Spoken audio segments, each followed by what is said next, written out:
जय हिंद साथियों, आज से बिहार पुलिस कांस्टेबल की नई भर्ती के लिए इस किरण प्रकाशन के बुक से प्रीवियस ईयर क्वेश्चंस को सॉल्व करेंगे।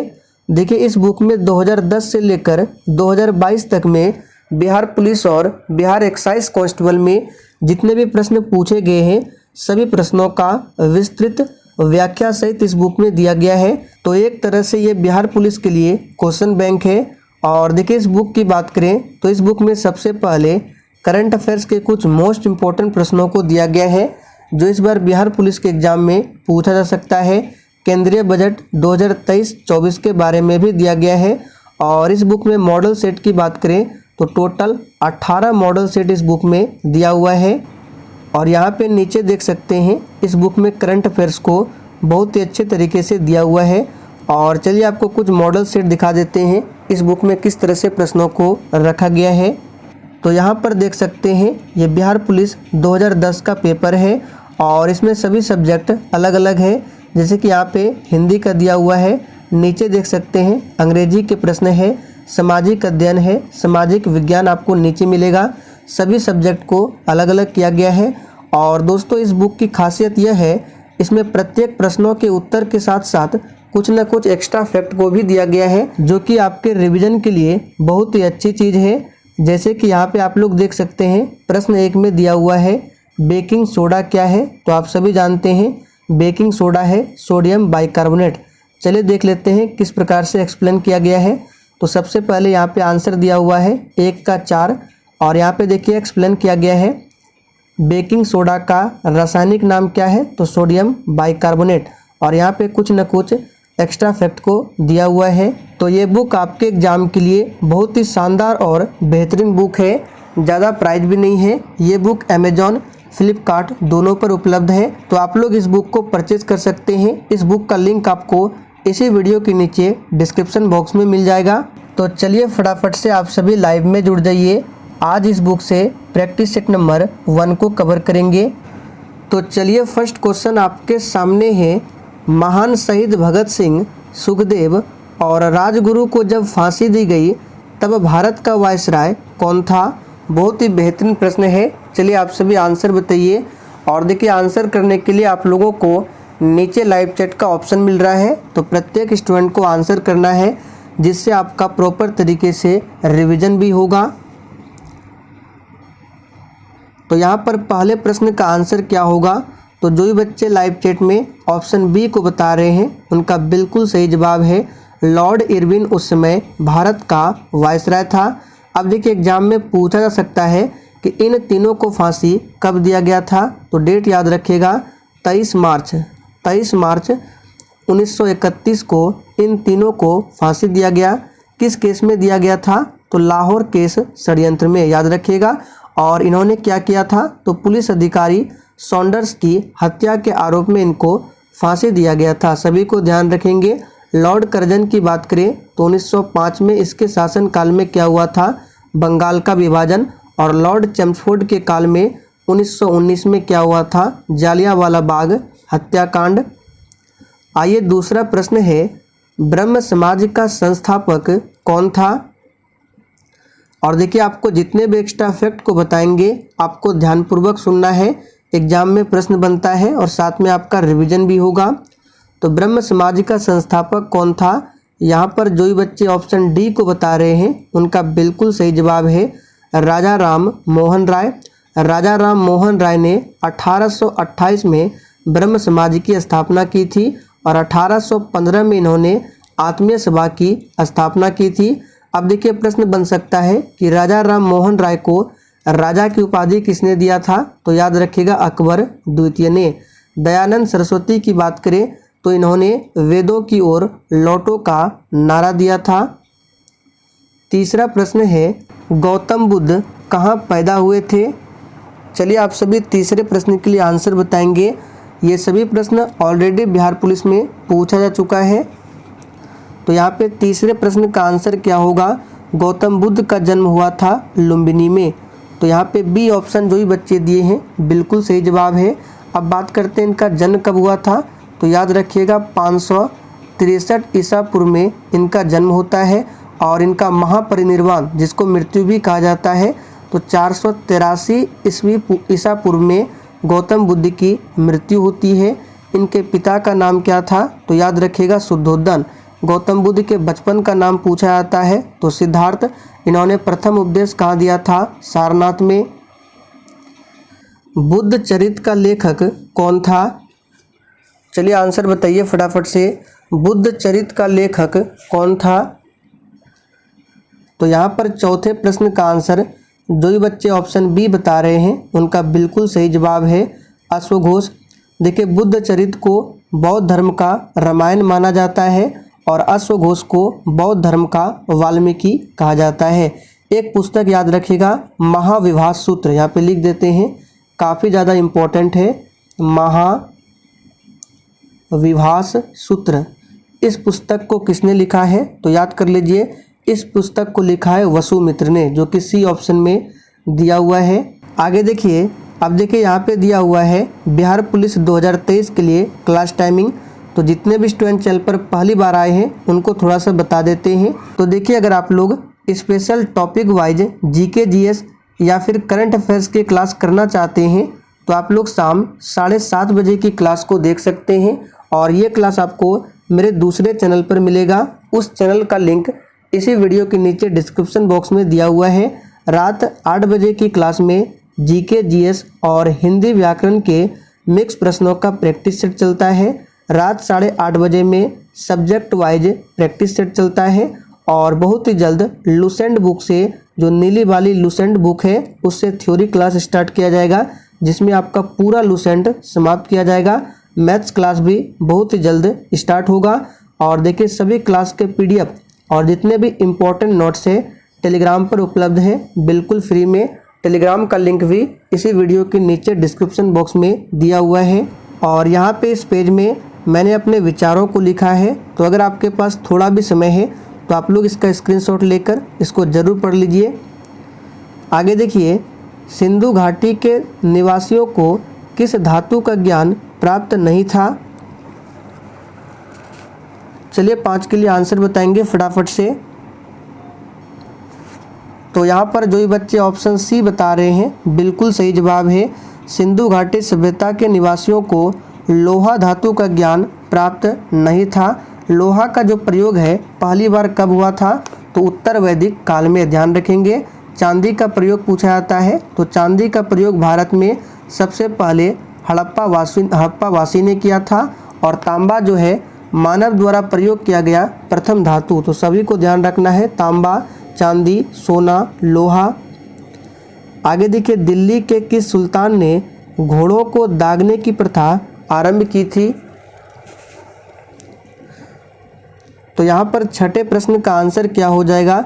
याद रखिएगा, दिल्ली के सुल्तान अलाउद्दीन खिलजी ने घोड़े को दागने की प्रथा शुरू किया था। तो सही जवाब है सी ऑप्शन। और अलाउद्दीन खिलजी दक्षिण भारत पर आक्रमण करने वाला प्रथम सुल्तान था। ध्यान रखेंगे। एक पूछा जाता है इक्ता प्रथा, तो ऑप्शन ए में है इल्तुतमिश। तो इक्ता प्रथा को किसने शुरुआत किया था? इल्तुतमिश ने। आगे देखिए, चालुक्य वंश की राजधानी कहाँ पर थी? और जितने भी एक्स्ट्रा फैक्ट बताते हैं अगर आप लोग लिखना चाहे तो लिख सकते हैं, जिससे आपका नोट्स तैयार होगा, जो एग्जाम के लिए काफ़ी ज़्यादा इम्पोर्टेंट होता है।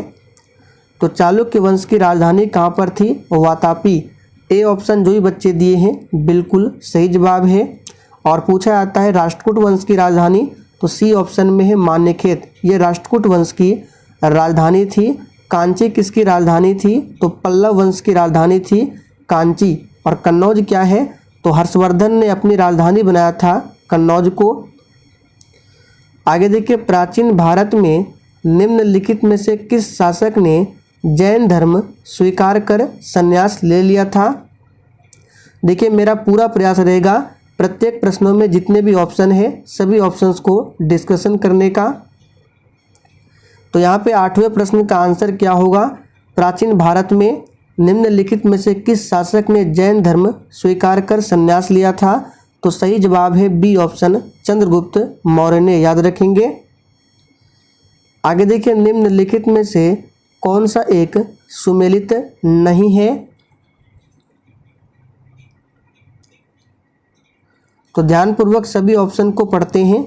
कानपुर से 1857 की क्रांति का नेतृत्व किसने किया था? नाना साहेब ने, बिल्कुल सही है।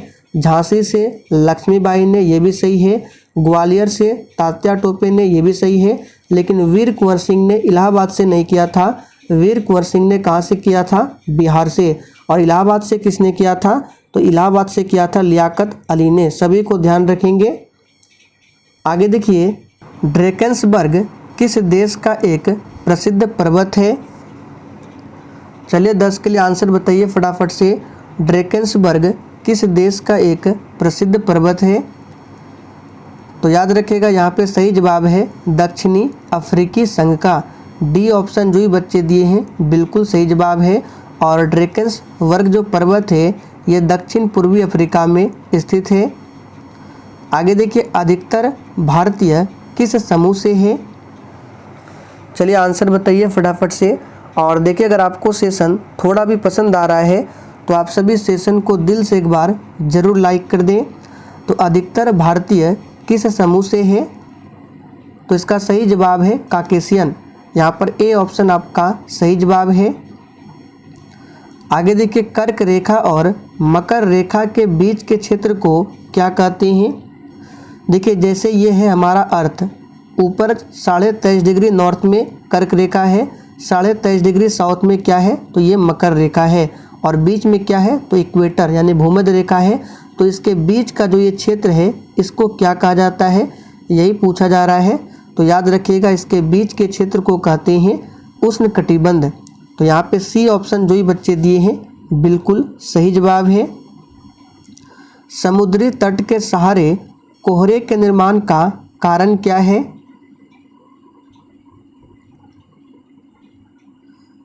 तो इसका कारण है अभिवहन। यहाँ पर ए ऑप्शन आपका सही जवाब है।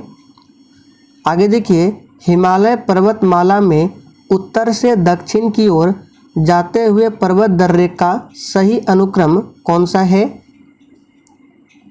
ये थोड़ा सा मॉडरेट लेवल का प्रश्न है। देखिए इसका आंसर क्या होगा। यहाँ पे क्या बोला गया है? उत्तर से दक्षिण की ओर। तो उत्तर से शुरुआत करेंगे तो सबसे पहले क्या आता है? चार्डिंग। सबसे पहले आता है चार्डिंग, जो कि ए ऑप्शन में दिया हुआ है। चार्डिंग के बाद क्या आता है? तो सिपकी। तो ए ऑप्शन में सिपकी नहीं है, ये आंसर नहीं होगा। देखिए बी ऑप्शन में है चार्डिंग के बाद सिपकी। अब ना तो सी होगा ना तो डी होगा, तो कौन होगा? बी होगा। चार्डिंग, सिपकी, फिर मुलिंग। आगे देखिए, गंगा नदी की सहायक नदियों में उत्तर की ओर बहने वाली नदी कौन सी है? गंगा नदी भारत की सबसे लंबी नदी है। कुल लंबाई की बात करें तो 2525 किलोमीटर है। तो यहाँ पे सही जवाब क्या होगा? सोन नदी। सी ऑप्शन जो ही बच्चे दिए हैं बिल्कुल सही जवाब है। सोन नदी कहाँ से निकलती है? तो अमरकंटक की पहाड़ियों से। आप लोग कमेंट करके बताइए नर्मदा नदी कहाँ से निकलती है? भारत में शुष्क खेती के अंतर्गत एक प्रमुख फसल निम्नलिखित में से कौन सी है?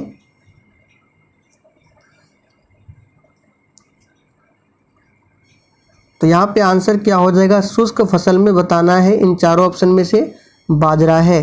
तो सी ऑप्शन जो ही बच्चे बता रहे हैं बिल्कुल सही जवाब है।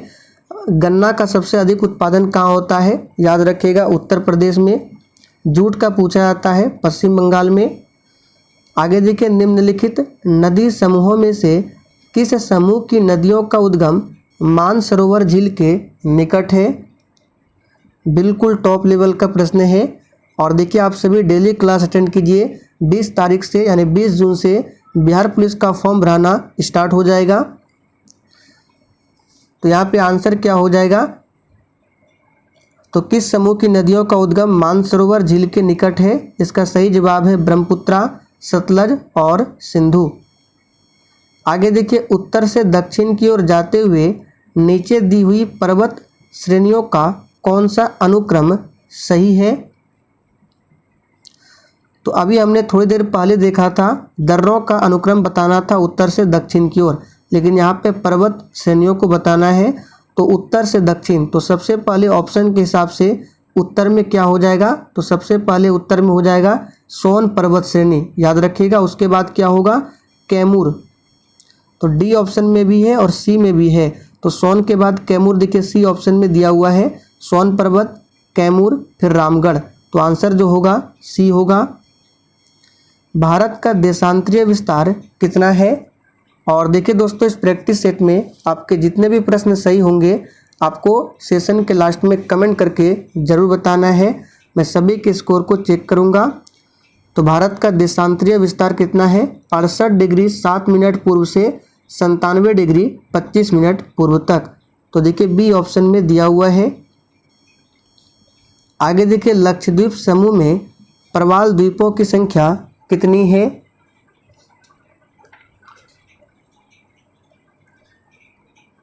तो देखिए, लक्षद्वीप समूह में प्रवाल द्वीपों की संख्या है 12।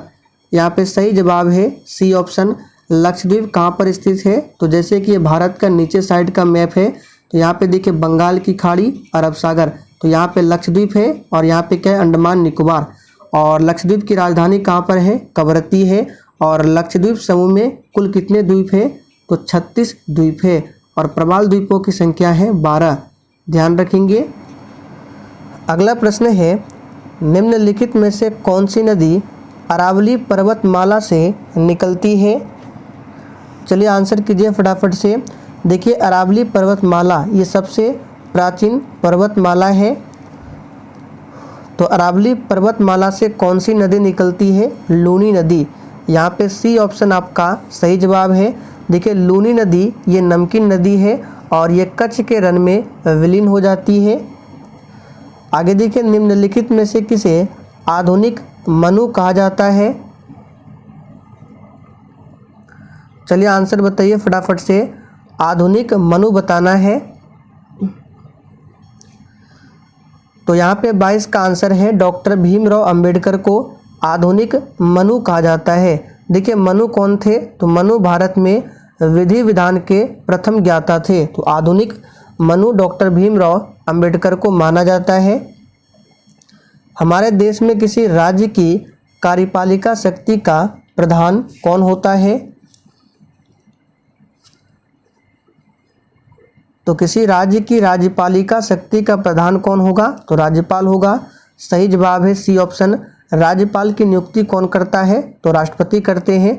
राज्यपाल का जो पद है इसके बारे में संविधान के अनुच्छेद 153 के अधीन गठित किया जाता है। ध्यान रखेंगे। और आप लोग कमेंट करके बताइए, राज्यपाल को शपथ कौन दिलाता है?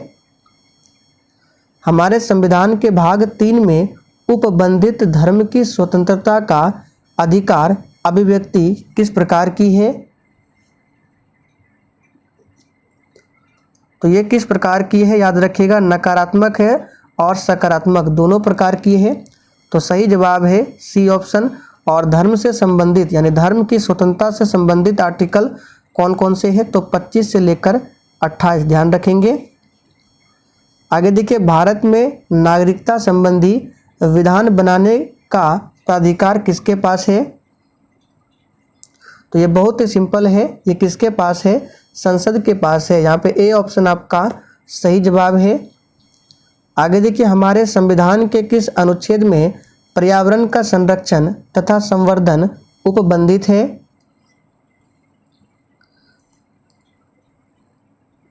तो किस अनुच्छेद में है? याद रखिएगा, अनुच्छेद 48 का क में। यहाँ पे बी ऑप्शन आपका सही जवाब है। आगे देखिए, भारतीय संविधान में सार्वजनिक वयस्क मताधिकार की व्यवस्था किस अनुच्छेद में उल्लेखित है? देखिए, यहाँ से एक प्रश्न पूछा जाता है, मत देने का जो अधिकार है पहले था 21 वर्ष, लेकिन अब किया गया है 18 वर्ष। तो ये जो घटाया गया है, कब घटाया? तो 1989 में। कौन सा संविधान संशोधन के तहत? तो 61वां संशोधन के तहत इसे घटाया गया। ध्यान रखेंगे। और यहाँ पे पूछा जा रहा है, सार्वजनिक वयस्क मताधिकार की व्यवस्था किस आर्टिकल में उल्लेखित है? तो याद रखिएगा, अनुच्छेद 326 में। 324 में क्या है? तो 324 में चुनाव आयोग का गठन के बारे में बताया गया है। संविधान के प्रारूप समिति के अध्यक्ष जो कि डॉक्टर BR अम्बेडकर थे, इन्होंने किस अनुच्छेद को संविधान का हृदय एवं आत्मा कहा था? तो बहुत ही सिंपल है, इन्होंने आर्टिकल 32 अनुच्छेद 32 को कहा था। आगे देखिए, सर्वोच्च न्यायालय को संविधान के किस अनुच्छेद समूह से न्यायिक पुनरावलोकन की शक्ति प्राप्त होती है? यहाँ पे देखिए सुप्रीम कोर्ट की बात की जा रही है, तो यहाँ पे आंसर क्या होगा? सर्वोच्च न्यायालय को संविधान के अनुच्छेद 13 और 251 तथा 254, तो 3 आर्टिकल है 13, 251, 254, इससे न्यायिक पुनरावलोकन की शक्ति प्राप्त होती है। तो देखिए यहाँ पे दिया हुआ है सी ऑप्शन में। भारत के महान्यायवादी की नियुक्ति कौन करता है? चलिए 30 के लिए आंसर बताइए फटाफट से। तो सही जवाब है भारत के महान्यायवादी यानी अटॉर्नी जनरल ऑफ इंडिया, इसकी नियुक्ति राष्ट्रपति करते हैं। सही जवाब है सी ऑप्शन। और किस अनुच्छेद में बताया गया है? तो अनुच्छेद 76 के अधीन राष्ट्रपति महान्यायवादी की नियुक्ति करता है। स्वतंत्र भारत के प्रथम कानून मंत्री कौन थे? चलिए 31 के लिए आंसर बताइए। और देखिए बिहार पुलिस का जो पहले सिलेबस था वो 12th लेवल पर था, लेकिन इस बार 10th लेवल पर किया गया है, तो उतना हार्ड प्रश्न नहीं आने वाला है, मॉडरेट लेवल का प्रश्न होगा, लेकिन फिर भी हम लोग हर तरह के प्रश्नों को कवर करेंगे। तो यहाँ पे आंसर क्या हो जाएगा? डॉक्टर BR अम्बेडकर प्रथम कौन थे? कानून मंत्री। चक्रवर्ती राजगोपालाचारी कौन थे? स्वतंत्र भारत के प्रथम भारतीय गवर्नर जनरल थे। BN राव कौन थे? तो आप सभी जानते हैं संविधान सभा के सलाहकार थे। भारत एक क्या है?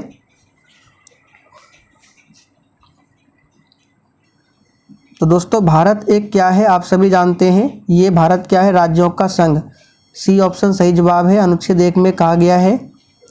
राज्यपाल की नियुक्ति किसके द्वारा की जाती है?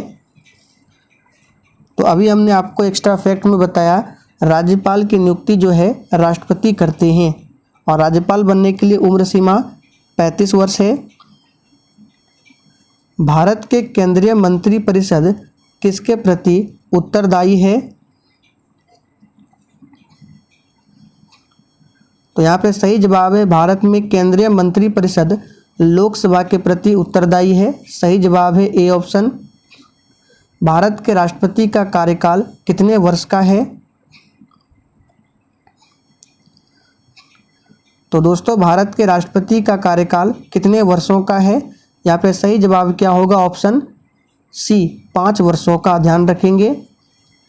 भारतीय संविधान की प्रस्तावना में 42वें संविधान संशोधन द्वारा कौन से शब्द जोड़े गए? तो सही जवाब है डी ऑप्शन। समाजवादी, धर्मनिरपेक्ष और राष्ट्र की अखंडता, इन 3 शब्दों को जोड़ा गया 1976 में, याद रखिएगा। और इस 42वें संशोधन को क्या बोला जाता है? तो लघु संविधान भी कहा जाता है। वर्षा की बूंदें गोल होने का कारण क्या है? तो बहुत ही सिंपल है, ये है क्या? तो जल का पृष्ठ तनाव। जल की छोटी बूंदों द्वारा प्रकाश के खाली स्थान से इंद्रधनुष बनती है। यानी कि इंद्रधनुष का जो निर्माण होता है ये किस सिद्धांत पर यानी किस कारण होता है? प्रकाश के अपवर्तन और पूर्ण आंतरिक परावर्तन पर, दोनों होता है। अगर ऑप्शन में पूर्ण आंतरिक परावर्तन हो तो ये भी लगा सकते हैं, या फिर अपवर्तन, अगर दोनों रहे तो आंसर क्या होगा? दोनों। किसी व्यक्ति द्वारा अपना पूर्ण प्रतिबिंब देखने हेतु समतल दर्पण की न्यूनतम लंबाई क्या होनी चाहिए?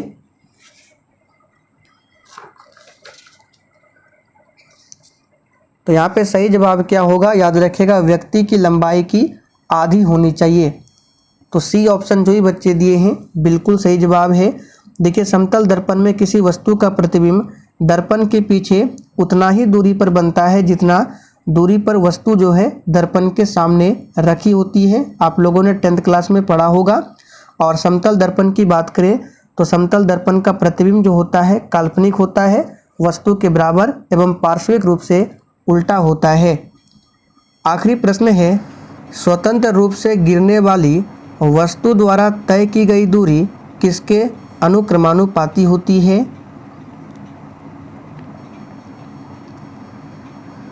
तो यहाँ पे सही जवाब क्या होगा? याद रखिएगा, गिरने के समय का वर्ग का समानुपाती होता है। तो यहाँ पे सी ऑप्शन सही जवाब है। तो चले दोस्तों, आज के लिए इतना ही। तब तक के लिए जय हिंद।